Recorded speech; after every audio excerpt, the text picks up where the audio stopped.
Grief and loss are never easy, but it can feel especially hard when it is one of your pets, one of your fur babies. This video might be a little heavy, but sit with me because this is what I am actively going through, and I know I'm not the only person. In this video, we're going to talk about grief and loss of animal ones, specifically through the lens of a witch and an artist and someone who is trying to feel through the pain in order to heal it instead of suppressing, which is a little bit new.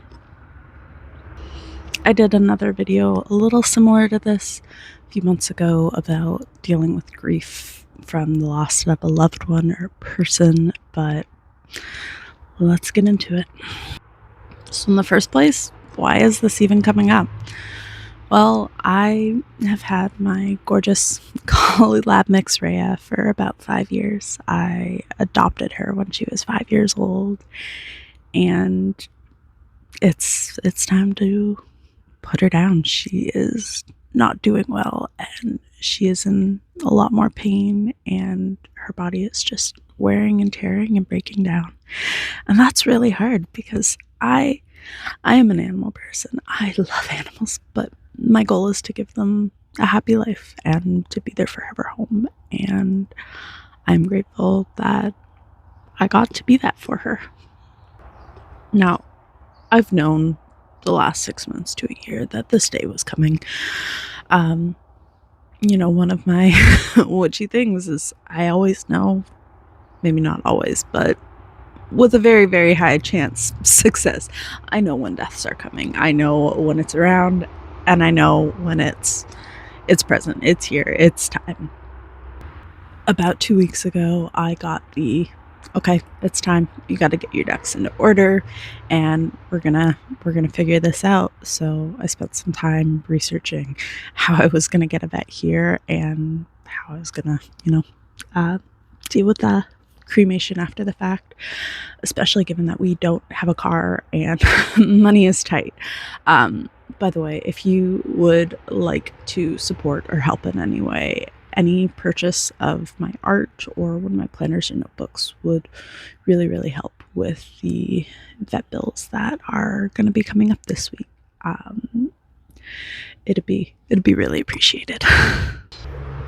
So yeah, I got a 2-week process time, and in that I have gotten a lot of downloads. When I got Rhea as a witch, I was very clearly able to tell that she is the same kind of puppy dog soul as my last dog, who had passed just before COVID. And so that was just a really special moment when I'd adopted Rhea, who I have now, about 1.5 years later. It was an instant click. It was an instant recognition, and I knew her. Sorry, that's heavy.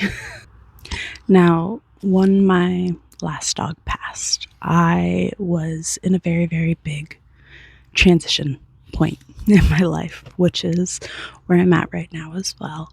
I unfortunately had to put her down the day I got out of the hospital. I'd been in there for 2 weeks, and in that time I'd also lost a grandparent while I was in the hospital. And looking back now with the information I'm getting, I was being told that this was a transition period for me, part of me moving through chapters of my life. It's always going to have this representation of death, and sometimes that's going to be physical death of loved ones and animals, and sometimes that's just going to be parts of myself changing, which I always look forward to. But when you have death, you have rebirth, you have new growth. And knowing that, appreciating that, doesn't mean there is not still grief, because there is a lot of duality. Right now, this point in my life is this transitionary period from how I've spent most of my life into this next chapter of what I'm going into. And I don't know the details, but I know a lot. It's going to involve a move. It's going to involve a lot of changes, and unfortunately, Rhea is just, she's not going to be a part of that. And that is very, very sad. But what I had been shown for me, and this will relate to a lot of other people as well, though not everybody, is that I have dogs or animals for certain chapters of my life. For me, this pattern will repeat itself as I have very, very big shifts and changes, every 5 to 7 years, give or take. In most cases, there will be an animal death as well. With Rhea in particular, the fact that, she's been the same dog reincarnated at least twice now for me in this lifetime. I've been told that she will come back when I am ready, and that will also be a pattern that continues. The information I got was that, she's kind of like a little living guide. Each incarnation that she has alongside with me brings me a different lesson, brings me, a different piece, brings me home. She taught me in this lifetime that I could do things for myself, and that I could put myself first and care about myself. I can do hard things even if I don't want to. I'm gonna miss her. That's what I got. I'm gonna miss her.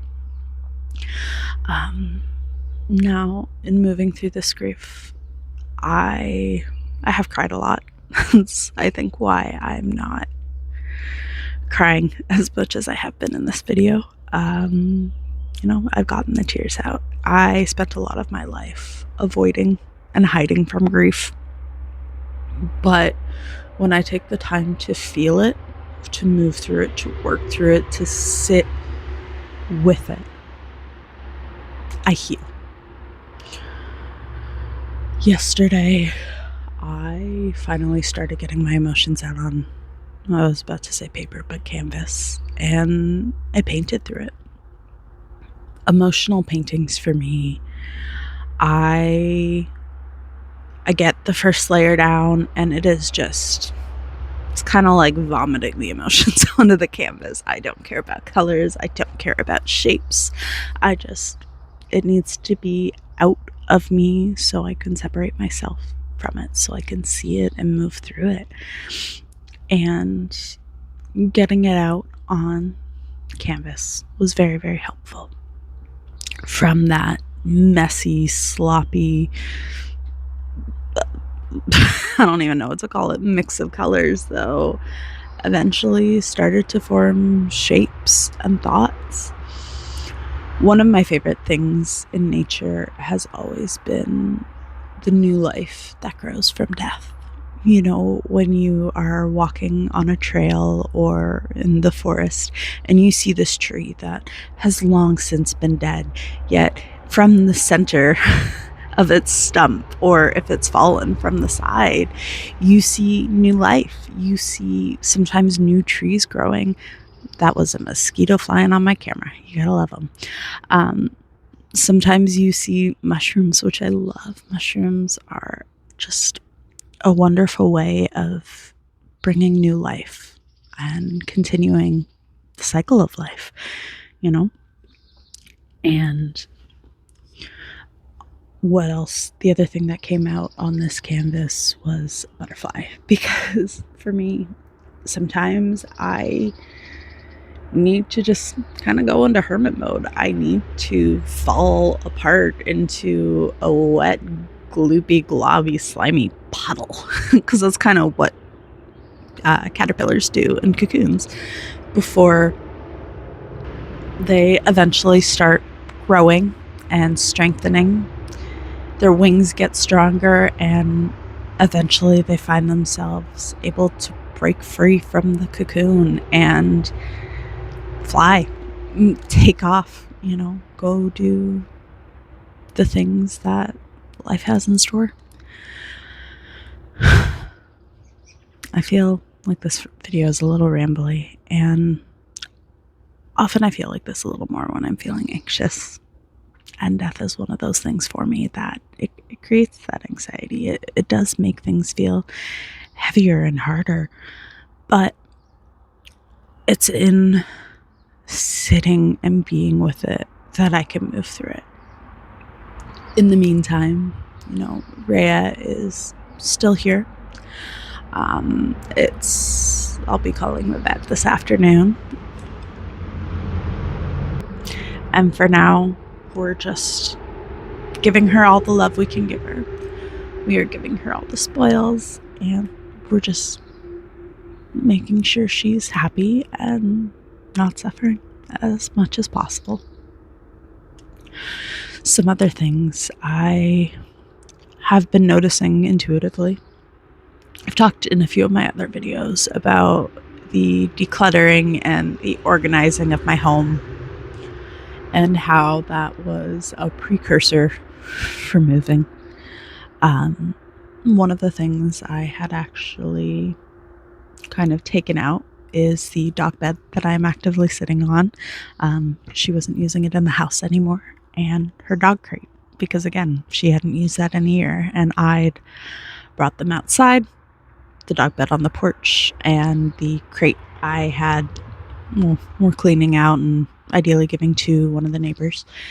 And this was before I'd come to the realization that, my baby girl only had a couple weeks left. But when I did come to that understanding, it made a lot of sense. I was energetically cleaning the home out a bit, and in clearing out some of that energy, that allowed her the space. This video has been, a little bit of processing. If you are in a similar boat and you have animals, loved ones, be with them, give them the love you can, and try to connect. There may be answers for you, or things you can learn. And death is never easy, but death is a part of life. You cannot have life without death. They are two sides to the same very heavy coin. But when we can learn to exist in these liminal spaces, we can learn to breathe here. We can learn to move through it. And I just want to remind you that you are not alone, whatever you're going through. Losing a loved one is never easy, but sometimes it's life. Thank you for being here.